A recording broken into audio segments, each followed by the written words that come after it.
Good morning, everybody. Saturday on the Rancho. Well, the day we've been waiting for is here. We have a Missy Gen to install today. Where are we going to plug you in? Right. Actually, we've got the range hood that finally, after 3 years, well, 2 years. I've had the stove for about 2.5 years, maybe. The first year, I just used a hot plate. Oh, shut the hell up, man. Jesus, really? Wants to hear the finance dick this morning, right? Okay, so. Yeah, it's Saturday. Saturday. Is closed. Yeah, it's still his dick, still talking about it. So we got this range hood here. We're going to be mounting that up today, and this is going to be a pretty big project. It has its risks of breakage. This thing is heavy, number one. So we've got to be damn careful today. Number two, Missy Gen's got a bad wing, her right wing, so she really can't do anything to do a lot of lifting. So that leaves Stubby here to be to be doing the install. And one thing I know, and I might as well just start doing this now, is I'm going to need an electrical feed. Right, Missy Gen? I mean, this has power through it. It has a fan. This is a ductless unit. It's not going to be a unit that we need to have a hole and join up with another vent up top. Right. This uses charcoal filters, and we really don't even cook that much grease. We rarely, we do baking more than we do. Right, we don't have any grease. We watch our food. Yeah, we watch pretty much what we're food. doing. So. But nonetheless, we need to have power because it has a clock on the front of it, and it has lights under there, and of course the fans that go through the carbon filtering and stuff. So we need to have power. So before I even do anything else with the doing the layout and all that, we're gonna go through the door up here. Weird, like Missy Gen's gonna go up there. I'm gonna go up there, and I hate working up top. Following you in my spirit. That's good. So I'm gonna be going up top, and I don't ever fancy working up top there because it's got that old insulation that's probably blown in asbestos and shit up there and all kinds of stuff from the 50s.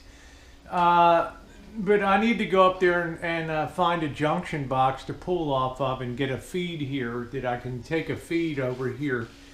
And just lay a coil up top, so all I have to do is drop that down, fish that, drill through the top plates up there on the wall, drop down, and then drop a feed in. But I don't know exactly where that's going to be until I open the box and dig into all the, they have a template or outline and stuff like that. So, but I know I need to do the power first. So the first thing I've got to do is I've got to go after the box of hell outside, the electrical box. And Missy Gen, you know what the box of hell is out there, right? It's like all the shit's just... It's something that I stay away from. We have an electrical box out there. It's like as big as like a shop vac would come in. It's just full of crap. And got to try to find a junction box and some cable clamps for it and screws. And well, we got a big job to do. So let's stop yakking here. Let's pull the, let's get the hatch out of the way here. And we'll get the ladder set up. Now the beauty is, Missy Gen, we have no time constraint on the video today. No jamming into 15 minutes. So this will be a nice project. Y'all can kick back, get your dinner on the table. Yep, get that dinner on the table and just let her roll, baby. Just let this video roll and enjoy this install here on the Rancho. Okay, so I'm going to get the ladder and go up topside, and well, you'll be along. Get yourself some jelly donuts and all that stuff. Mama, give me a dozen of them jellies, Mama. All right, here we go. All right.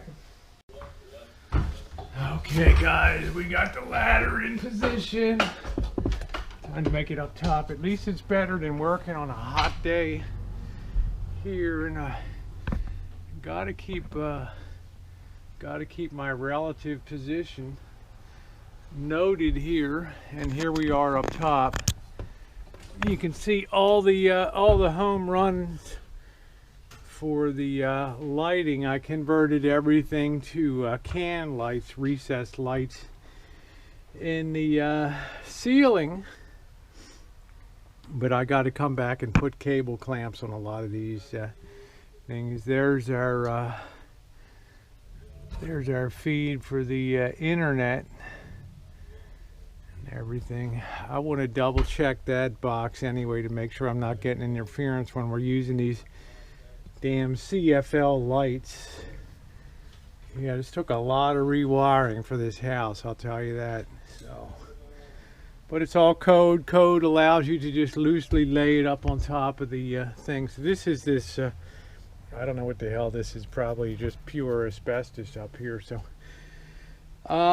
this looks like our best shot at a junction box, which is over around the refrigerator here. So I think I will try to get another knockout on the side over here and see if I can run another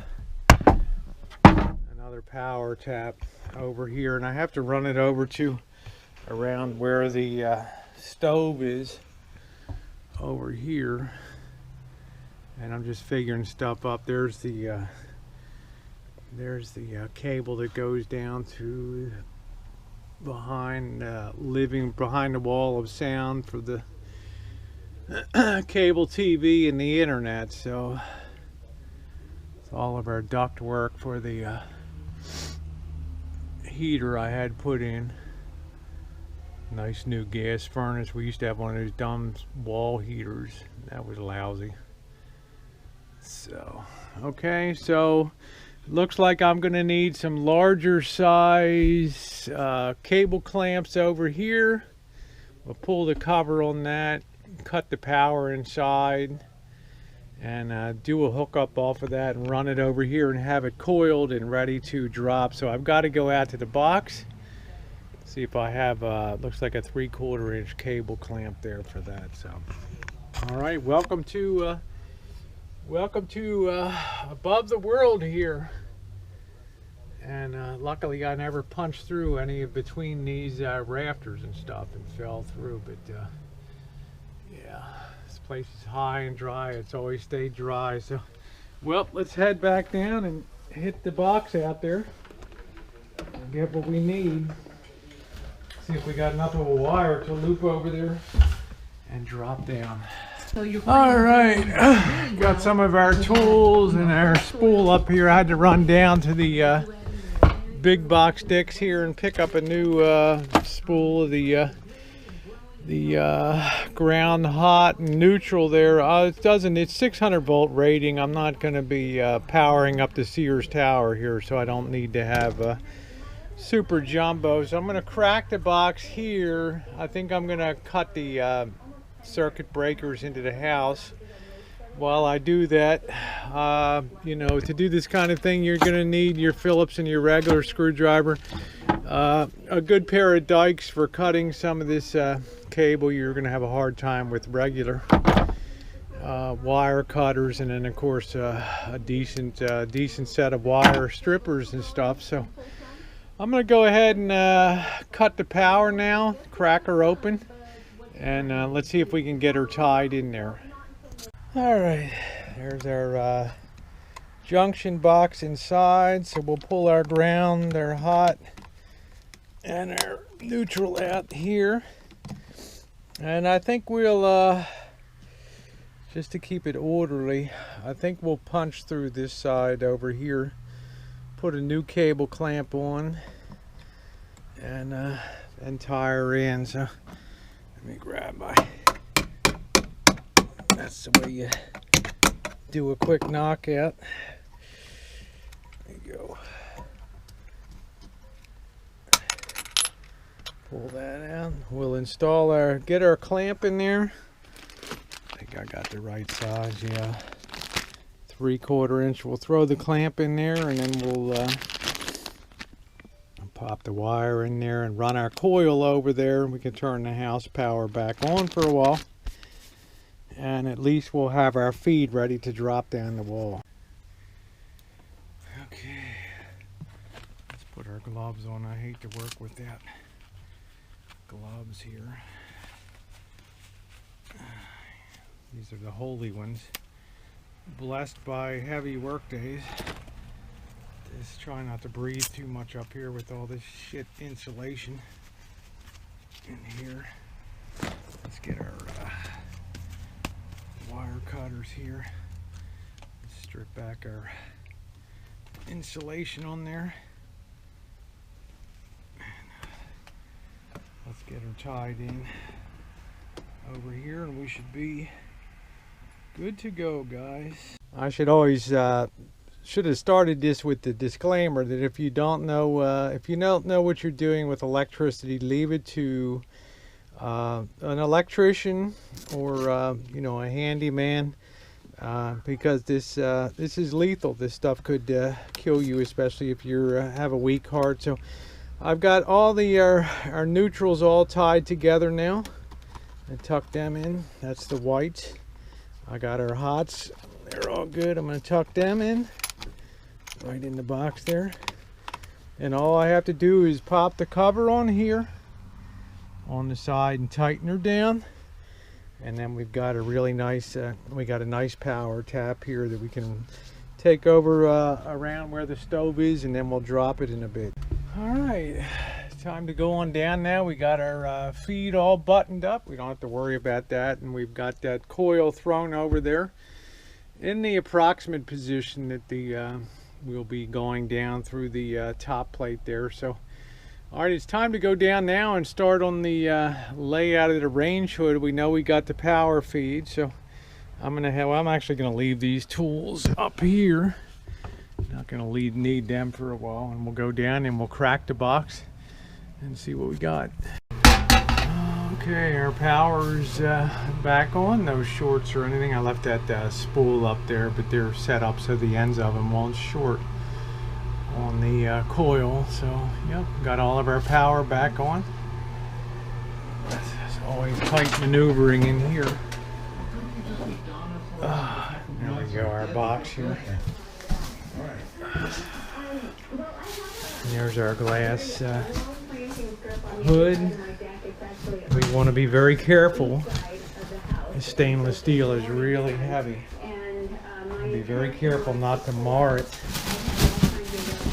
There's our inner pipe there. Let's get our lights on here. I just have to. Looks like the directions are down on the bottom, so I'm going to have to carefully lift out the parts here. Scared me for a minute. I didn't see any instructions when I did the unboxing. There's the hood part. Got to be really careful with this this glass on here. I'm sure it's very fragile. This is the 36-inch wide one, but actually the instructions were inside of the exhaust tube here. Thank goodness for that. So there's our shroud cover, stainless steel with the protective covers on it. We have to make sure nothing gets scratched here. Here's the instruction book here. Shows you your heights for the countertop height. Suggested a 31-inch height away from the countertop. So we're going to have to, this is a recirculating unit, so we don't have to worry about venting on the outside. Electrical, we've dropped down our 120 volt. So the first thing is preparing a location and all that. So what it's going to use is two mounting screws that are going to go into the wood studs for a good hold. And you can see this is the top. This does go against the wall, and you can see the two right there. So that has to be perfectly level, and the alignment has to be perfect, and this has to catch. We can always put an extra hole in there or drill some other ones, but this has to catch a lot of wood, as they say, in order to properly fit over there. So it's important that we have this perfectly centered, right, Missy Jen? Because if we don't, the human eye is very good at detecting problems. So first thing I'm going to do is project some lines up from both sides here. Get my long level out and shoot some lines up from the side so that we understand where we are on the wall here. You'll be able to see that, okay? I projected 2 lines up here off the edge of the stove, making sure that they were perfectly straight and perpendicular to the countertop here, using the level to verify that. One on that side and one on this side going up here. And then they say the hood should be 29 to 31 inches above the stovetop. So I took 29, I took 30 inches. I just split the difference here, and then I just drew a parallel line, just connected those two there. And this will be, the sides will curve down from this, but this will be the flat part of the under surface on there. And remember, this sits back. It's not going to hit you in the head when you're standing here. It's going to be about this far out, so it'll have plenty of ability to suck up any fumes and things like that. So that's important. So somewhere in here is going to be our attachment point, and I know I have a center point right there, and I'm probably going to have to open this up. I can hear the studs right here. I'm going to have to open this up. Get our keyhole saw here, open this up a little bit so we understand where we can put our cross bracing. Have another one right here, got one here, I got another one there. So I'm gonna go grab Zircon the Magnificent and see what Zircon sees behind the wall, because we really need to establish where our studs are. Okay. All right. So we got our layout. Our hood will curve down on the ends from here, so it should be okay. We got that all laid out. It's all level. It's all projected correctly to lines. We got our electric feed laying on top, ready to come down. So this thing's heavy. So when it goes to go up there, it's a one-shot Johnny to get that on the right spacing, and start fumbling with that, it's gonna fall and it's gonna break. And you know, I get muscle cramps and all that kind of crap. And if that cramps up, it's game over. So, all right, I'm just double checking on here. And there's our height from countertop. C underneath, you can see here, that distance. And that's 29 to 31, so I just split the difference. That talks about the ducting. We don't have to worry about that. And then, yeah, it's going to use some of these, I hope these bolts are substantial here for holding it in. It's going to grab this bracket, I think. Mounting the range hood. It's got the mounting screws that are going to go on the back, so. All right, well, I'm going to go get the stud finder now. We got Zircon the Magnificent here. And Zircon has this ability to see behind walls sometimes. He's wrong as many times as he's right, and I put a zillion holes in it. Felt like taking the Zircon and throwing it under the wheel of the car there, and just giving a nice EOL, end of life here. But Zircon, we're going to give you another try here, old buddy. We're going to come up here and see if we can find this center stud first. Add it to the garden. I don't have to go anywhere with it.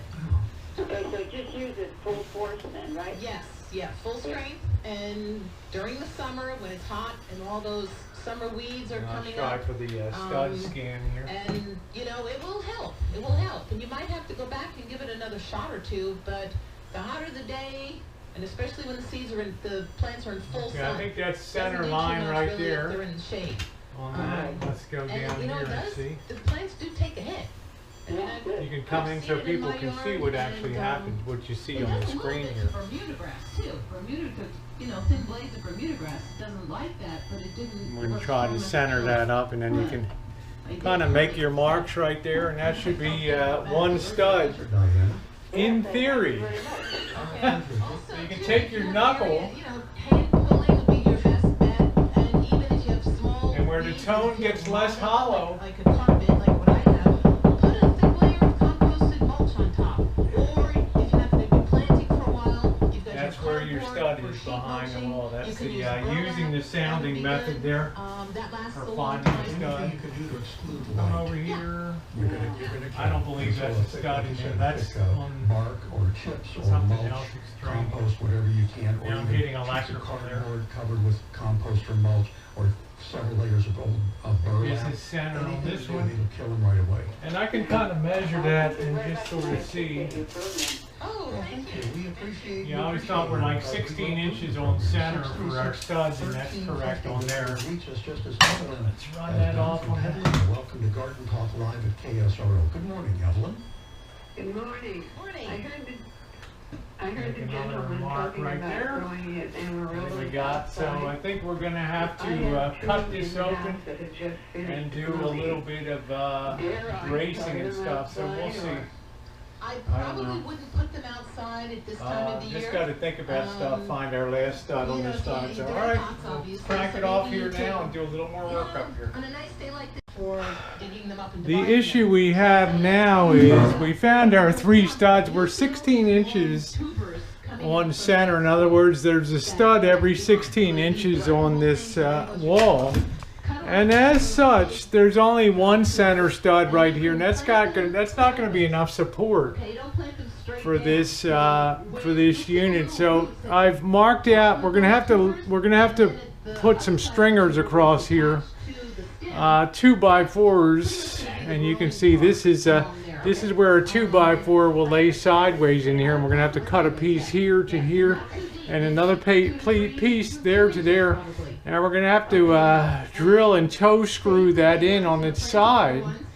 And hopefully, if we can real carefully cut out the piece of drywall here, And you'll see that's we can just fit back into position and tape it and sand it and mud it, and then we'll be able to do the install here. So I'm going to go ahead and project these lines a little more, and then go outside and get the keyhole saw. And we're going to go ahead and perform some brain surgery here.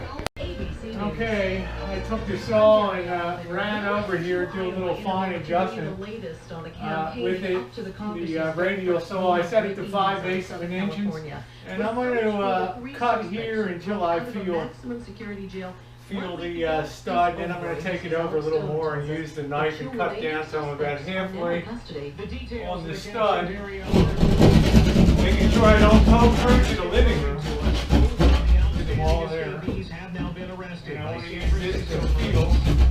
I can feel the stud right there, so I'm going to top cut about that far over there After one of the to escapees get turned that. himself in saying he had And been this bitten one by down a little bit here. area. ABC's Alex Stone in Southern California.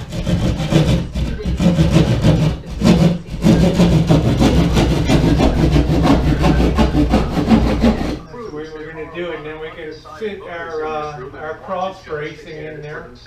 Come over here till we hit this stud. Now we can sort of carefully take out those pieces, mount the thing, and then put them back in again if we're careful about it. So, all right, well, wish us luck.